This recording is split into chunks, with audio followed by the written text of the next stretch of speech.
Pagi Ibu, perkenalkan nama saya Elia Iskandar Penuhya, kelas 2G, Prodi Akuntansi Sektor Publik, jurusan Akuntansi. Yang pertama-tama saya akan mempresentasikan hasil kerja saya tentang pendapatan nasional, produk domestik sampai dengan pertumbuhan ekonomi. Yang pertama, pendapatan nasional.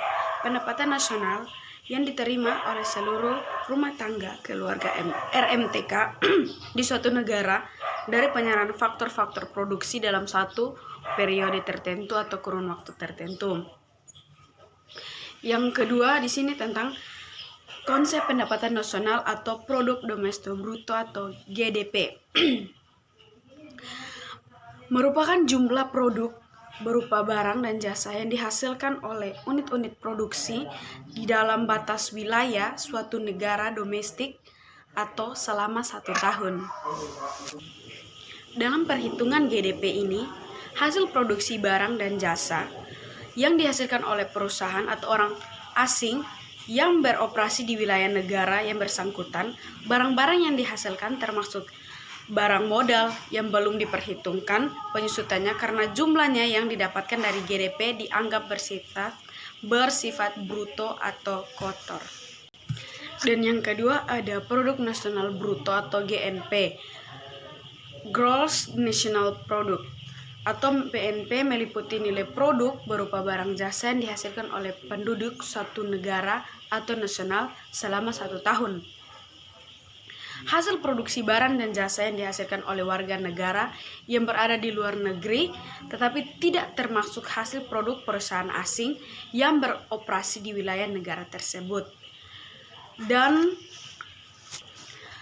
ada pendapatan nasional neto NNI, Net National Income, adalah pendapatan yang dihitung menurut jumlah balas jasa yang diterima oleh masyarakat sebagai pemilik faktor produksi. Besarnya NNI dapat diperoleh dari NNP dikurangi pajak tidak langsung. Yang dimaksud pajak tidak langsung adalah pajak yang bebannya dapat dialihkan kepada pihak lain seperti pajak penjualan, pajak hadiah, dan pajak lain-lainnya. Dan ada pendapatan perorangan atau PI. Personal income adalah jumlah pendapatan yang diterima oleh setiap masyarakat, termasuk pendapatan yang diperoleh tanpa melakukan kegiatan apapun. Pendapatan perseorangan juga menghitung pembayaran transfer atau transfer payment, adalah penerimaan yang bukan merupakan balas jasa produksi tahun ini, melainkan diambil dari sebagian pendapatan nasional tahun lalu. Contohnya pembayaran dana pensiun, tunjangan bagi para pengangguran, bunga utang pemerintah, dan sebagainya. Untuk mendapatkan jumlah pendapatan perseorangan NNI harus dikurangi dengan pajak laba perusahaan yang dibayar setiap badan usaha kepada pemerintah, laba yang tidak dibagi, sejumlah laba yang ditahan di dalam perusahaan untuk beberapa tujuan tertentu, misalnya keperluan perluasan perusahaan dan iuran pensiunan yang dikumpulkan oleh setiap tenaga kerja dan setiap perusahaan dengan maksud untuk dibayarkan kembali setelah tenaga kerja tersebut tidak lagi bekerja. Dan yang terakhir adalah pendapatan yang siap dibelanjakan atau DI, disposable income, adalah pendapatan yang siap untuk dimanfaatkan guna membeli barang dan jasa konsumsi, dan selebihnya menjadi tabungan yang disalurkan menjadi investasi. Cara menghitung disposable income ini diperoleh dari personal income dikurangi pajak langsung atau direct tax, adalah pajak yang bebannya tidak dapat dialihkan kepada pihak lain. Artinya harus langsung ditanggungjawabkan oleh pihak pajak, contohnya pajak pendapatan. Ada juga perhitungan pendapatan nasional. Yang pertama, pendekatan pendapatan, produksi, dan pengeluaran. Yang pertama di sini adalah pendekatan negara yang menjumlahkan seluruh upah, sewa bunga, dan laba yang diterima rumah tangga konsumsi dalam suatu negara selama periode tertentu. Yang kedua adalah pendekatan produksi. Pendekatan produksi menjumlahkan nilai sejumlah produk yang dihasilkan suatu negara dari bidang industri, agraris, jasa, dan niaga selama satu periode tertentu. Dan ini ada pendekatan pengeluaran. Dengan cara menghitung jumlah seluruh pengeluaran untuk membeli barang dan jasa yang diproduksi oleh satu negara selama satu periode. Manfaat dari pendapatan nasional adalah selain bertujuan untuk mengukur tingkat kemakmuran suatu negara untuk mendapatkan data-data terperinci mengenai seluruh barang dan jasa yang dihasilkan suatu negara dalam satu periode tertentu. Perhitungan pendapatan nasional juga memiliki manfaat-manfaat lain, diantaranya mengetahui dan menilai suatu perekonomian nasional. Data pendapatan nasional dapat digunakan untuk menggolongkan suatu negara menjadi negara industri, negara pertanian, atau negara jasa. Contohnya berdasarkan perhitungan. Berdasarkan perhitungan pendapatan nasional dapat diketahui bahwa Indonesia termasuk negara pertanian atau agraris. Jepang merupakan negara industri, Singapura termasuk negara yang unggul di bidang sektor jasa. Di samping itu, pendapatan nasional juga dapat digunakan untuk menentukan besarnya kontribusi berbagai sektor perekonomian terhadap pendapatan nasional, misalnya sektor pertanian, pertambangan, industri, perdagangan, jasa, dan sebagainya. Data tersebut juga digunakan untuk membandingkan kemajuan perekonomian dari waktu ke waktu. Membandingkan perekonomian antara negara atau daerah dan sebagai landasan perumusan kebijakan pemerintah.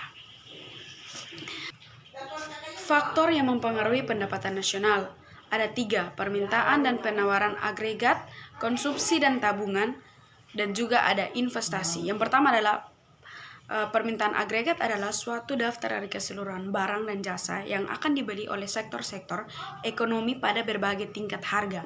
Yang kedua, konsumsi dan tabungan. Konsumsi adalah pengeluaran total yang memperoleh barang-barang dan jasa dalam satu perekonomian dalam jangka waktu tertentu.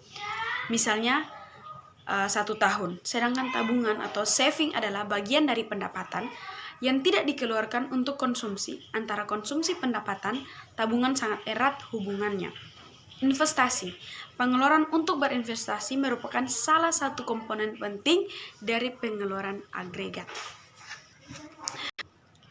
Dan yang terakhir adalah pertumbuhan ekonomi. Adalah proses perubahan kondisi perekonomian suatu negara secara bertahap menuju keadaan yang lebih baik selama periode tertentu. Adanya pertumbuhan ekonomi merupakan tanda-tanda keberhasilan dalam kehidupan masyarakat. Pertumbuhan ekonomi menunjukkan pertumbuhan produksi barang dan jasa di suatu wilayah perekonomian dalam selang waktu tertentu. Semakin tinggi tingkat pertumbuhan ekonomi, maka semakin cepat proses pertambahan output wilayah sehingga prospek perkembangan wilayah semakin baik. Dengan diketahuinya sumber-sumber pertumbuhan ekonomi, maka dapat ditentukan sektor prioritas pembangunan.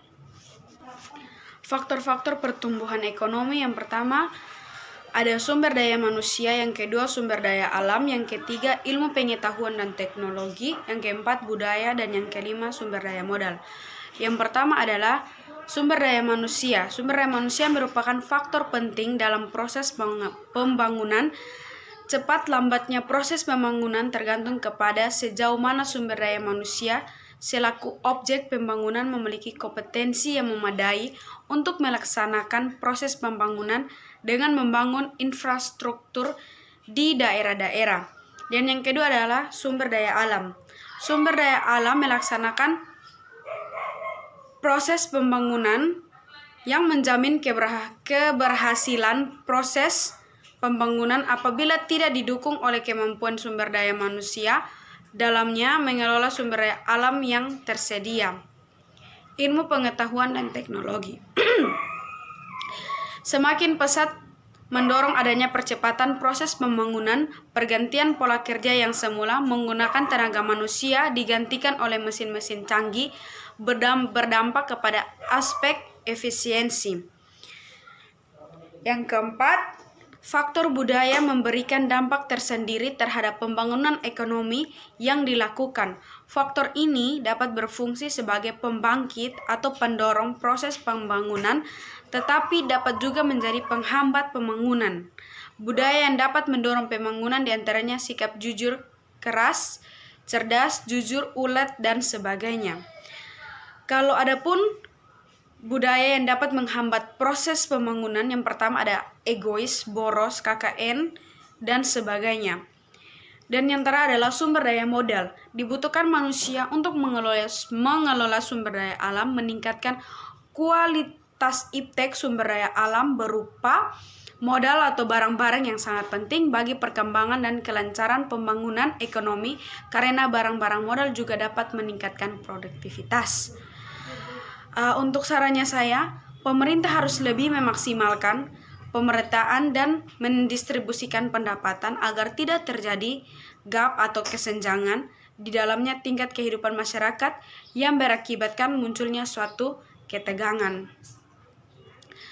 Sekian dari presentasi saya. Selamat pagi, Ibu.